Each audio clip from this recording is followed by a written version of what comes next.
こんにちは。今は TA3 と TA4 の共通のトランジッションエリアに来ています。ここまで選手はマウンテンバイクで来ます。そしてマウンテンバイクをこのように置いて、でここから山に入っていきます。でまたここまで帰ってきて置いていった自転車で次のところを目指すっていう、そういう流れになってます。でイーストウィンドの自転車、あのように立てかけてあってある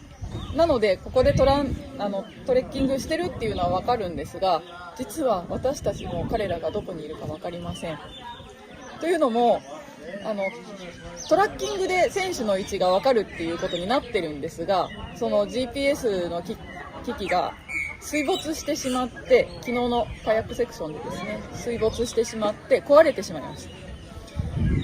で主催者もそこまで予備を用意していなかったということで、本当になくなってしまったんですが、続けていいよっていうことで続けさせてもらってます。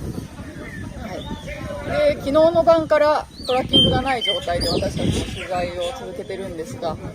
なんとか予想を立てて、でその地点で待って撮ってっていうことをできてるんですが、今朝実は私たち車がスタックしてしまいまして、トラクターと馬に乗った方々に助けられるっていう経験をしてしまいました。選手を追うどころか選手に追い越されるっていう、そういうね経験してしまいましたが、